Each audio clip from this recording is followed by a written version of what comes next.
Sa Somerville, Oklahoma, ang Ecto-1 ay lumabas mula sa isang minahan na pagmamayari ng Shandor Mining.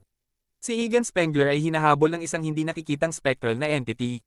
Bumaliktad ang sinasakyan niya ngunit nakabalik siya sa kanyang bahay at sinubukang i-trap ang entity sa malaking ghost trap ngunit nabigo siya nang hindi niya ito ma-activate. Tumakbo si Egan pabalik sa loob ng bahay at inihanda ang sarili ngunit si Egan ay pinatay habang nakaupo sa kanyang upuan. Ang nawalay na anak na babae ni Egan na si Callie ay nakatira kasama ang kanyang mga anak na sina Trevor at Phoebe na may kaparehong interes sa agham katulad ni Egan. Hindi nagtagal ay pinalaya sila sa kanilang tahanan dahil sa hindi nakabayad si Callie sa upa, ngunit nalaman niyang iniwan ni Egan ang bahay sa Somerville para sa kanyang pamilya, kaya inayos nila ang kanilang mga gamit at pumunta doon. Nakarating sila sa bahay ni Egan. Ang bahay ay tambak ng kung ano-anong gamit ngunit umaasa si Callie na magagawa nila itong kanilang bagong tahanan.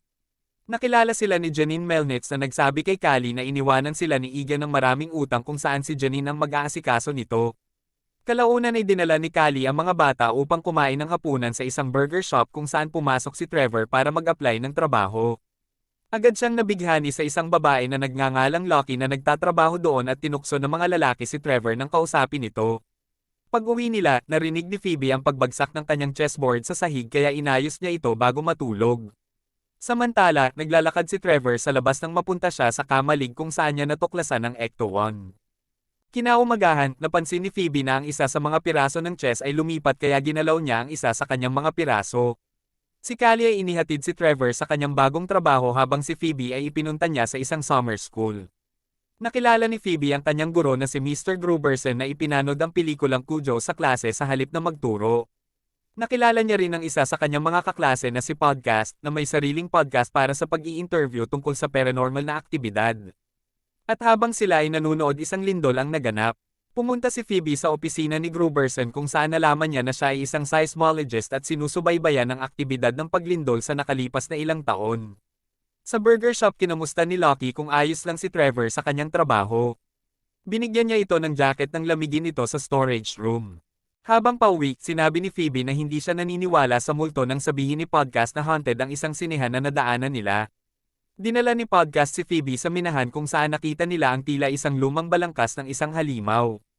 Pag-uwi, sinimulang ayusin ni Trevor ang Ecto-1.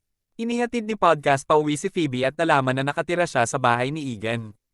Kinagabihan, nakita ni Phoebe na muling gumalaw ang piraso ng chess at nang ginalaw niya ang kanyang pyesa, ang multo sa silid ay ginalaw din ang kanyang pyesa.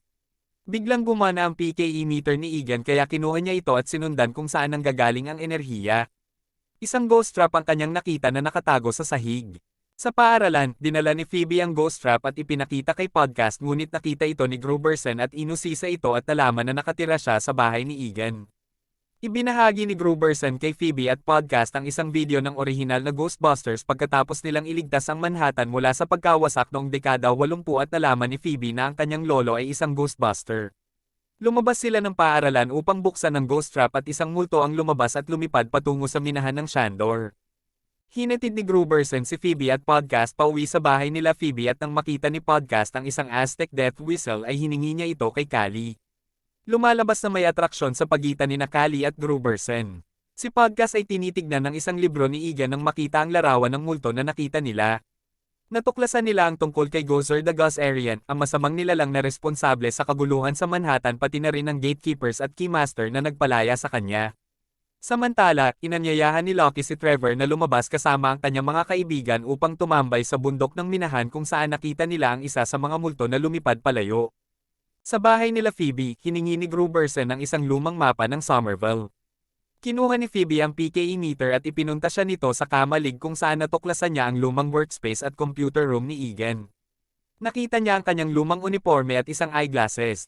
Hindi nagtagal ay napagtanto niya na ang multo na sumusunod sa kanya ay si Egan. Inayos niya ang isa sa kanyang mga gamit bago bumalik. Sa silid ni Phoebe, nang tanungin niya si Callie kung anong uri ng scientist si Egan ay wala siyang nakuhang matinong sagot. Sinabi niya kay Phoebe na aalis siya bukas kasama si Gruberson para sa isang hapunan.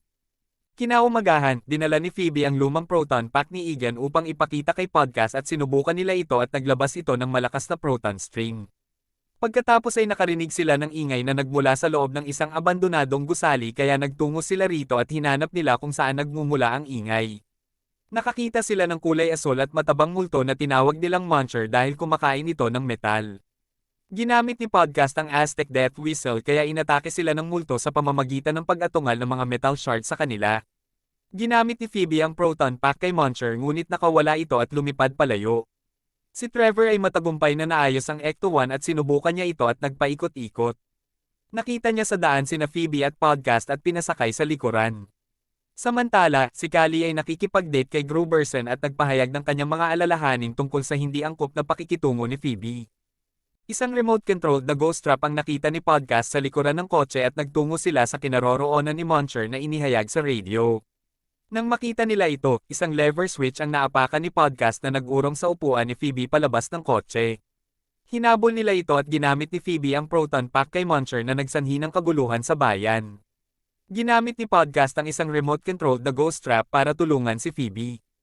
Hinabol ng tatlo si Muncher sa labas ng bayan patungo sa minahan at nang matamaan ng proton string si Muncher ay inactivate ni Podcast ang ghost trap at hinigop si Muncher. Habang sila ay nagmamaneho pabalik, sila ay nahuli at inaresto ni Sheriff Domingo. Sa kulungan, ikinwento ni Trevor kay Phoebe at Podcast ang multo na nakita nila na sinang-ayunan naman ni Lucky na lumalabas na anak ni Domingo. Hiniling ni Phoebe kay Domingo na gumamit ng telepono. Nakipag-ugnayan siya kay Ray Stantz na dating katrabaho ni Egan at ngayon ay nagpapatakbo ng isang oko na anti-gang tindahan. Nang banggitin ni Phoebe si Egan, sinabi ni Ray na mabulok siya sa impyerno hanggang sa banggitin ni Phoebe na siya ay patay na. Sa puntong iyon ay nakaramdam siya ng pagsisisi. Ipinaliwanag ni Ray kay Phoebe na nagkaroon sila ng away ni Egan at sa iba pang Ghostbusters bago siya magtungo sa Somerville dala ang kanilang lumang kagamitan. Sa huling pagkakataon na nakausap ni Ray si Egan, binanggit niya ang ilang nakakabaliw na usapan tungkol sa Apocalypse. Nagawa ni Phoebe na sabihin kay Ray na siya ang apo ni Egan bago ibinaba ni Domingo ang telepono.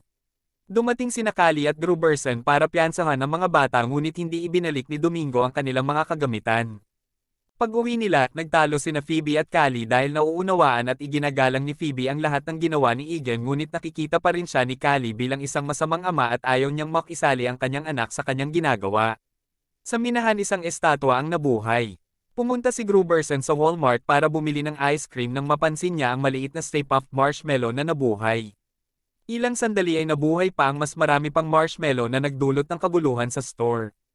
Patuloy na naglakad si Gruberson hanggang sa natagpuan niya si Vince Clordo, ang keymaster sa aisle. Tumakbo siya para iligtas ang kanyang sarili ngunit hinabol siya ng halimaw hanggang sa kanyang sasakyan at inatake siya. Kinabukasan, dinala ni Phoebe at Podcast sina Trevor at Lucky sa minahan para sa pagsisiyasat. Nakahanap sila ng templo na may estatwa ni Gozer at ang napreserbang katawan ni Ivo Shandor, isang leader ng kulto na nakatuon kay Gozer. May mga taon na namarkahan sa mga pader mula sa iba't ibang mga seismic na kaganapan sa mga nakaraang dekada at mukhang naghahanda si Shandor na muling magising sa kasalukuyang taon para sa pagbabalik ni Gozer. Sa isang malalim na butas, isang grupo ng mga multo ang binabalak na makawala ngunit na-activate ang ginawang ghost trap ni Egan na naglabas ng proton stream para pigilan ang mga ito na nagsanhi ng lindol. Napagtanto ni Phoebe na ito ang dahilan ng paglindol. Nakita ni Callie ang PKE meter at bigla itong gumana na idinole siya sa lab ni Egan at kalaunan ay napagtanto niyang naroon ang kanyang multo. Nakita niya ang kanyang mga larawan sa dingding at napagtanto na sinusubaybayan ni Egan ang kanyang paglaki. Sa kasamaang palad, siya ay natagpuan at inatake ng gatekeeper na si Zul. Umuwi ang mga bata at natagpuan si Callie na sinapian ni Zul. Naging mabangis siya at inatake sila habang si Gruberson, na ngayon ay sinapian ni Vince Clordo, ay sinira ang ghost trap ni Egan na humantong sa paglitaw ng isang templo sa loob ng minahan. Lumabas sila ng bahay at natagpuan ni Phoebe ang maraming ghost trap sa ilalim ng lupa. Pumunta sila sa lab ni Egan at isinuot ang kanyang mga uniforme at kinuha ang mga kagamitan para pigilan si Gozer. Si Vince Clordo at Zul ay nagkita muli para pakawalan si Gozer. Habang ang bayan ay nababalot ng takot, ang mga bata ay pumunta sa istasyon ng pulis upang kuhanin ang kanilang kagamitan. Nakita ni Podcast at Phoebe ang ghost trap at proton pack na nasa loob ng kulungan. Inabot ni Podcast ang controller at pinakawalan si Muncher upang kainin ang harang nito. Nakuha nila ang gamit at umalis sakay ng Ecto-1. Ang bagong Ghostbusters ay nagtungo sa minahan. Sina Zul at Vince Clordo ay nagtungo sa templo at pinakawalan ang mga multo at muling binuhay si Gozer sa anyo ng tao na nasaksihan ni Phoebe at Podcast. Nagising si Shandor at sinubukang pakalmayan si Gozer ngunit pinunit siya nito sa 2 piraso. Ang mga multo ay nagsanhi ng kaguluhan sa bayan. Kinausap ni Phoebe si Gozer at nagbahagi ng ilang jokes para kunin ang kanilang atensyon habang kinokontrol ni Podcast ang ghost trap papunta kay Gozer. Nahigop nito si Zul na nagpalaya kay Kali at nagpahina kay Gozer. Isinakay nila si Kali at tumakas. Hinabol sila ni Vince Clordo ngunit matagumpay nilang natakasan ito at nakarating sa kanilang bahay. Dumating si Gozer at sinubukan nilang i-trap siya gamit ang mga ghost trap na nasa lupa. Lumabas ng bahay si Lucky at ginamit ang proton pack kay Gozer ngunit hindi mapaganya ni Trevor ang isang proton pack dahil sa mga maltong marshmallow na nakakalat sa loob ng kotse at sumisira sa gamit. Nawalan ng kuryente ang trap at hinailan ni Gozer ang proton stream na nagpabagsak kay Lucky. Pinuntahan siya nila Phoebe at Kali at naaga sa kanila ni Gozer ang isang ghost trap at pinalaya ulit si Zul na sumapi kay Lucky at muling bumalik ang kapangyarihan ni Gozer. Sinubukan itong patayin si Kali ngunit dumating ang orihinal na Ghostbusters na sina Ray, Peter Venkman, at Winston Zeddemore para tumulong. Gumamit sila ng proton pack ngunit talagang napakalakas ni Gozer at pinatalsik sila. Nang palapit si Gozer sa tatlo, sinubukan ni Phoebe na pigilan si Gozer ng mag-isa gamit ang proton pack na kinotre naman ni Gozer. Nagpakita ang multo ni Egan at tinulungan si Phoebe na kalabani si Gozer. Muling nakabangon ng tatlo at tinulungan si Phoebe. Matagumpay na napalis ni Podcast ang mga maltong marshmallow at muling gumana ang proton pack na ginamit ni Trevor para bigyan ng kuryente ang inihanda nilang ghost trap. Tinapakan ni Kali ang pedal na nag-activate sa trap at hinigop sina Vince Clordo, Zul at Gozer pati na rin ang lahat ng multo na nakalaya. Kinausap ng tatlo si Egan at humingi ng paumanhin si Ray dahil hindi siya naniwala sa kanya. Si Venkman ay kinausap si Phoebe at talagang naniniwala na apo siya ni Egan. Tinulungan ni Trevor na alisin si Lucky sa shell ni Zul at si Gruberson na lumabas sa shell ni Vince Clordo. Si Gruberson at Kali ay nahihiyang nag-usap. Lumabas si Podcast sa kotse na nababalot ng marshmallow at pinuri ni Ray. Sa huling pagkakataon, sinilaya ni Egan ang kanyang mga apo at sa huli ay napatawad siya ni Kali at niyakap siya ng mahigpit bago siya maglaho. Ang dating Ghostbusters ay bumalik sa New York City sakay ng Ecto-1.